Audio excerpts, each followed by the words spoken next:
And think about number two, consider your downside. So if you end that, you're going to look at like a 6-month drop in your state. Your mood's going to be down for probably the next 6 months.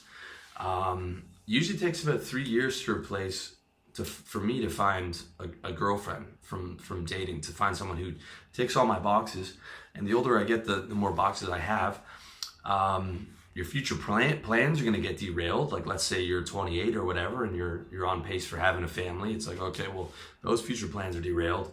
And you've also invested probably a lot of money, a lot of time, and you know, you spent a lot of time getting to know her. You're going to have to reinvest all that again with perhaps another girl.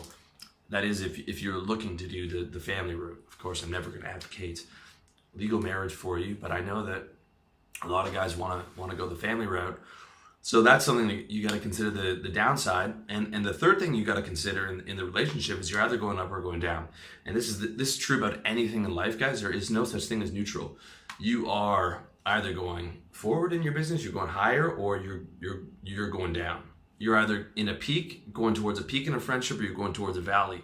And when there's no neutral, so when you let that downside go, right, without action, the end result is failure. So if you're fighting your relationship and you're saying, well, this will just work itself out, no, your relationship is ending right now. Okay, if you're fighting a lot and you're not having sex, your relationship is ending. You have to change course to survive. And that might be something you have to do every single year, because that's how relationships are. They take work, whether it's friendships, business partners, or whatever. If you don't change course and put it back on going upwards, then it will fail. Okay, same thing with your business. If your business is going down, you're making less money every month, you're failing. Your friendships, you know, are drifting apart, that's failing. Okay, there is no neutral. So all those things are really important, and it's something that you should know if you're in a relationship, and it's also something that you should know prior to getting into a relationship. I didn't really know what the expectations were of a relationship, and I was just like, I'm not going to do any of these things, right? I didn't want to do any of those things, and that wouldn't have saved my relationship with my ex-girlfriend because we were incompatible.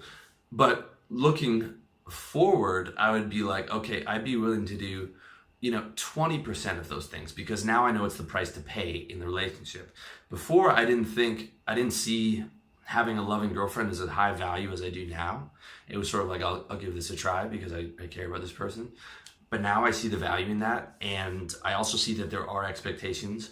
I can't just do whatever I want. Like if I am getting into it, I do have to fulfill something. So it's not like I'm going to be doing 100%, but I could be doing like 20% of that, of perhaps,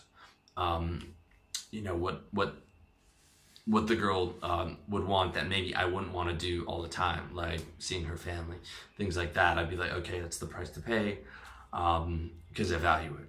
So that's really important to understand what the price is going in. And if you're in a relationship, see how valuable it is to you. Can really consider your downside to it, because it's very easy when you're fighting to be like, well, let's just end this, but you haven't thought about the downside, the 6 months coming down, working to find a new girlfriend, all those other things.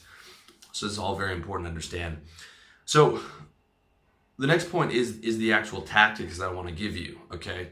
And these are things that I've been using and I've been testing, and especially if I get into another relationship, that I will use on my next relationship. And they're really useful to you if you're a type A, masculine, logical guy. And the first one is make your relationship a priority. So, you probably have a business, you're working on getting your business together, I hope at least, and you're giving that 8 hours a day, or you're giving your job 8 hours a day, and you get your side business, and you're really driven towards your monetary goals. And then you think, well, okay, I can come home and just relax and not put in any effort. And that's just not the case. You can do that occasionally, but if you want to have everything optimal, right, you have to try hard at your business, you have to try hard at your friendships with your guys, you have to try hard with your family, you have to try hard with your girlfriend, okay? There's no days off for a guy who's trying to optimize his life, all right? Just sitting down, flopping on the couch, that's not going to be the ideal relationship for you or for her. Like, you've got to give her, if you're giving 8 hours 9 hours, 10 hours a day to your business, give her at least 1 or 2 quality hours a day. If you can't see her a lot, just think, okay, well, I can't see her for more than a couple hours today, but these are going to be quality hours. You know, it's going to be good sex and good conversation and lots of love and warmth and all that stuff. And you've actually committed to making the relationship a priority instead of just like, I'm in a relationship and I can just go home and flop type of thing. Number 2, if you're in a relationship right now and you guys are having problems, go to her and say that you've been thinking about a lot about what's going on and you want to have a fresh start. Okay, use those exact words, fresh start. It's like a reboot. It's like, we're gonna totally reboot this thing. And at that point, you wanna like elicit more of her values. Understand what makes her tick. Ask her, you know, what really makes her happy and what doesn't make her happy. And give her your perspective as well about why you think these are important and this makes me happy and perhaps these things don't. And then like recommit to like, okay, we're gonna, you know, let's do this and let's make it better than ever. And let's both commit to really understanding each other and empathizing with each other. And I think that's a huge thing. And especially use that term fresh start, by the way. I've tested that out and that works really well. Number 3, express your emotions more. It's something that I actually learned it from my ex-girlfriend when she would say stuff like, you make my heart smile. At first I would just like roll my head or roll my eyes. I would, you know, because it's, but that's the language they speak in. And I was like, I wonder if, let me go into my reality and see how I feel about my emotions. Because I remember as a kid, I would used to say things like that. But as I became older, I started just putting everything into logic.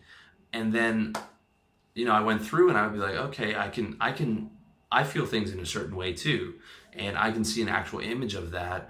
And I can express that image to a girl when like I feel close to her.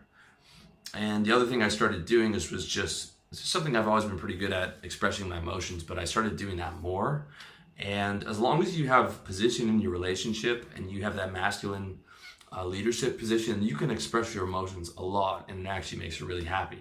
You don't have to be worried about, you know, seeming needy or seeming weak, but you just do it from a position of a high value, masculine, confident guy. And, you know, just say something like, you know, baby, I love you so much. I'm really happy right now. You know, I'm so happy to see you. You know, that meal you just cooked for me was delicious. You know, you're incredible. I love, you know, when you cook for me like that. Just when you feel gratitude, when you feel the happiness, when you feel, when you have some type of mental picture about her that's warm, don't hesitate to express that, okay? Number 4, and this is crucial, commit to tantric or carezza sex where you don't ejaculate, all right? If you're used to being a player, this is the only thing you have to do this to save your relationship, okay? Because how many times have you been with a girl and you're like, I really like her, and then you get bored of having sex with her after 2 or 3 months, and then you're on the internet every night jerking off and thinking about girls you used to fuck, and you're going out with your boys and you're trying not to bring another girl home back, and you're trying not to cheat because you've been used to being a player for so long, okay?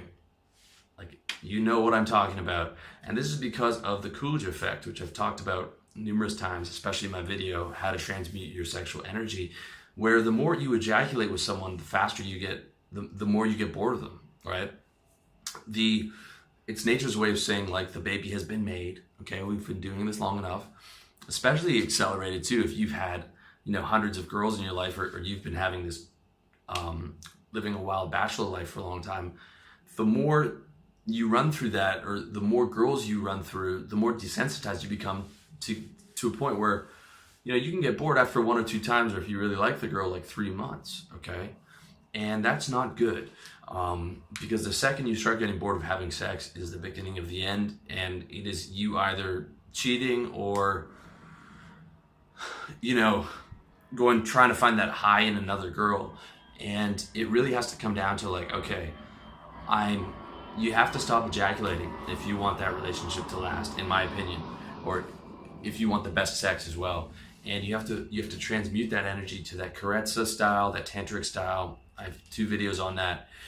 And focus on just like, when you're having sex with her, like, I love this person, I love her spirit, I love being close to her. I love how this feels, and I'm relaxed and comfortable. I know this might sound crazy coming from the guy who wrote the book How to Fuck Women Properly and all like the wild articles and my wild life, but I'm telling you, that kind of sex is the best kind of sex in the world. You can have that slow sex for 2 hours and feel incredible and feel super bonded and happy, and it just destroys everything else. And it is the best thing for maintaining that connection in your relationship.